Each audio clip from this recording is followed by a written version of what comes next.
الرحمن الرحیم. آپ سب کی یہاں تشریف آوری کا شکریہ. جیسا کہ آپ جانتے ہیں کل شام سینٹ میں 27ویں ترمیم کا جو مسودہ 27ویں ترمیم کے بل کو سینٹ میں 64 ووٹوں سے پاس کیا گیا. 64 وہ کم ترین تعداد ہے 2/3 اکثریت حاصل کرنے کے لیے جس کی بنیاد پہ یہ بل پاس ہو سکتا تھا.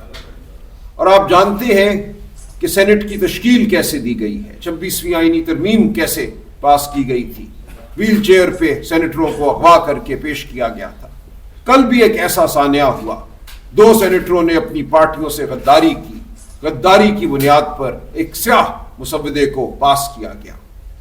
اور یہ سیاہ مسودہ کیا ہے؟ یہ کیا کہتا ہے؟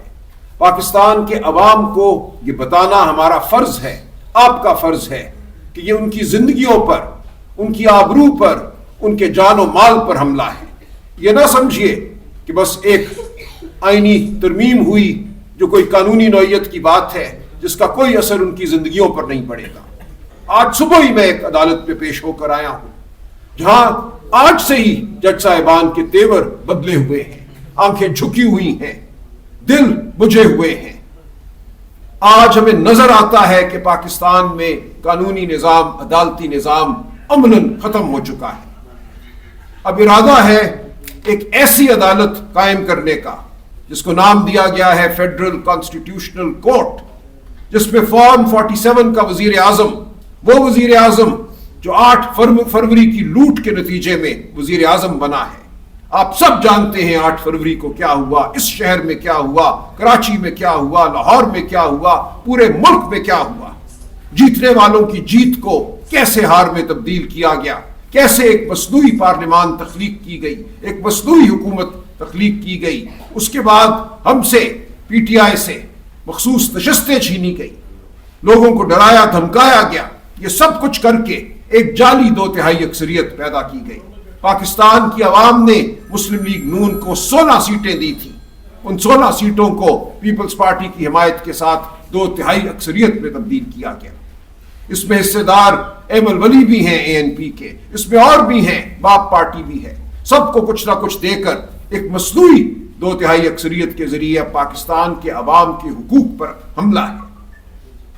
یہ فیڈرل کانسٹیٹیوشنل کورٹ اسی مصنوعی نظام کے نتیجے میں بنے وزیر اعظم خود تشکیل دیں گے، اپنی جیب سے نام نکالیں گے.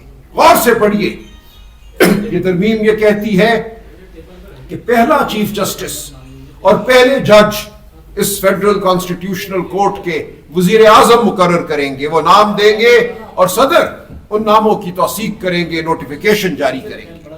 اور یہ کون سا صدر ہے؟ یہ وہ صدر ہے جس کے خلاف مقدمات کی بھرمار کو آپ جانتے ہیں. وہ فیک بینک اکاؤنٹس کا case who, bank of Sindh کا، آپ کو یاد ہوگا اتنا وقت نہیں گزرا کس طرح سڑک کے پار سپریم کورٹ کی عدالت میں بچے بچیاں کیشیئر سندھ بینک کے پیش ہوتے تھے اور کہتے تھے ہمارے اکاؤنٹوں میں اربوں روپے کہاں سے آئے ہمیں نہیں پتا. اربوں روپے ان کے اکاؤنٹوں میں آتے تھے، ان کے اکاؤنٹوں سے کیش نکال لیا جاتا تھا، وہ کہاں جاتا تھا. اور تمام انگلیاں ایک ہی جانب اٹھی.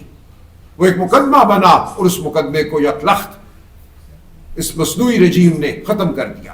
اس مصنوعی حکومت نے اس صدر کو تا حیات استثناء دے دیا گیا ہے قانونی عمل سے.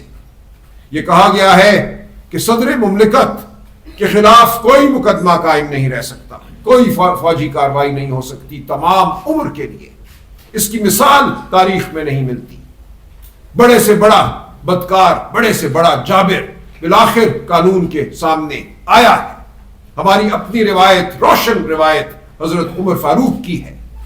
کوئی شخصیت ہماری مملکت میں ایسی نہیں ہو سکتی جو قانون کے سامنے، عدالت کے سامنے جواب دے نہ ہو. لیکن اس سیاہ ترمیم نے یہی کیا ہے، صدر مملکت کو تا حیات استثناء دے دیا ہے. اور ساتھ ہی یہ کہا ہے کہ آرمی چیف، ایئر چیف اور نیول چیف کو بھی یہی استثناء حاصل ہوگا. ان کے سامنے ہے مشرف کا انجام، کس طرح وہ در بدر ہوا، کس طرح عدالت نے اس کو سزائے موت سنائی. اس نے جو آئین کی پامالی کی، آئین کے ساتھ جو کھلواڑ کیا. تو آج ہمیں یہ نظر آتا ہے کہ آئین کے ساتھ کھلواڑ کرنے والوں کو، اس ملک کے وسائل کے ساتھ کھلواڑ کرنے والوں کو، کرپشن کرنے والوں کو یہ کہا گیا ہے کہ یہ عہدہ حاصل کر لو تو تم مبرہ ہو، تم تمام عمر کے لیے کسی قانونی کارروائی سے اوپر ہو گئے ہو، کوئی عدالت تمہاری طرف آنکھ اٹھا کر نہیں دیکھ سکے گی۔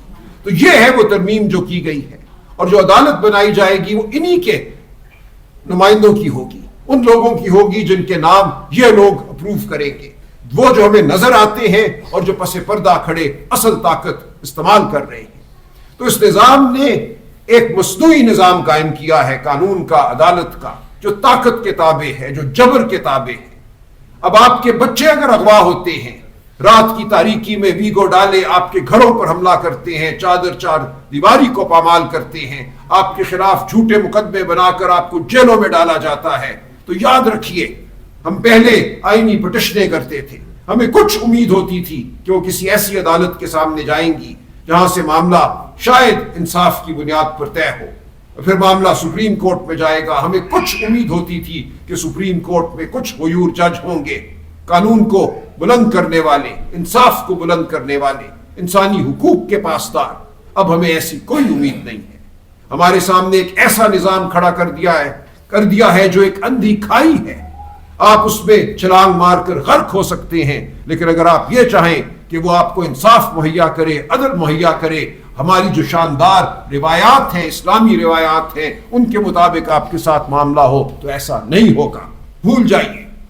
اب آپ کے سامنے یہ سوال ہے کہ آپ نے کرنا کیا ہے، پوری قوم کے سامنے یہ سوال ہے کہ آپ نے کرنا کیا ہے۔ کیا ہم سب بھیڑ بکریاں ہیں جو اس جبر کو سہیں گے، جو اس جبر کے تحت اپنی زندگیاں گزاریں گے، جو ویگو ڈالوں کے انتظار میں سسکیں گے؟ یا ہم نے کوئی قدم اٹھانا ہے، ہم نے اپنی آواز بلند کرنی ہے، ہم نے نکلنا ہے؟ یہ زندہ قوموں کا شیوا ہے۔ ایسا نہیں ہے کہ آئین اور قانون اور ہمارا تمدن، ہماری تاریخ، ہمارا دین ہمیں روکتے ہیں یہ کرنے سے۔ ان کا تو اصرار ہے کہ ظلم کے خلاف نکلو، جبر کے خلاف نکلو، آواز بلند کرو، اپنی گردنوں کو اٹھا کے رکھو، اپنے سروں کو اٹھا کے رکھو، جھکنے مت دو اپنے سروں کو، اپنے دلوں میں بہادری پیدا کرو۔ تو ہم آپ کے سامنے بار بار آتے رہیں گے، میرے ساتھ اکابرین بیٹھے ہیں جو مزید بات کریں گے، لیکن مجھے صرف اتنا کہنا ہے آپ کے توسط پاکستانی قوم کو کہ اب یہ وقت قیام ہے، یہ ایسا وقت ہے جب ہمیں کلیدی فیصلے کرنے ہیں، اپنی اور اپنی نسلوں کے حوالے سے، اس مملکت کے حوالے سے جس کا خواب علامہ نے دیکھا تھا، علامہ اقبال نے، قائد اعظم کی افکار کیا تھے، ان کی سوچ کیا تھی۔ آج 78 سال بعد ہر چیز کی نفی ہو چکی ہے، ہم ایک جبر اور آمریت کے نظام میں پھینک دیے گئے ہیں، ہم اس نظام کو قبول نہیں کریں گے، ہم اس کے خلاف کھڑے ہوں گے۔ جنہوں نے کل غداری کی ان کو عبرت کا نشانہ بنانا اس قوم کا کام ہے، غداروں کو بھی ہم کہیں چھپنے نہیں دیں گے، اور جابر کا ہم مقابلہ کریں گے، جابر کے سامنے ہم کلمہ حق ادا کرتے رہیں گے۔